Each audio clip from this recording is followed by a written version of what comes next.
ឃើញគេរៀបការចិត្តចង់ឲ្យទៅរៀបការដែរតែគ្មានប្រូនណាគួរឲ្យពេញចិត្តសប្រុសខ្លះស្រឡាញ់ខ្ញុំមើលចិត្តតែគេមិនស្មោះប្រុសខ្លះចិត្តស្មោះ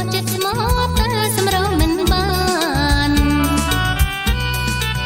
ចូលផលកម្មអ្វីនាងក្រមុំរើប្តីមិនបានខកប្រានចង់យំស្រឡាញ់បងនេះស្រឡាញ់បងនោះប្តីគេទាំងអងសង្ឃឹមឲ្យខ្ញុំសង្ឃឹមឲ្យខ្ញុំក្រមុំរើប្តីខ្ញុំឃើញគេរៀបការចិត្តចង់ឲ្យទៅរៀបការដែរតែគ្មានប្រូនណាគួរឲ្យពេញចិត្តស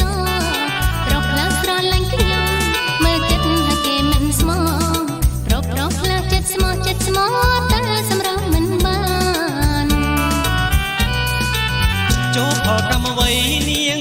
ក្រមុំរើប្តីមិនបានខកប្រានចង់យំ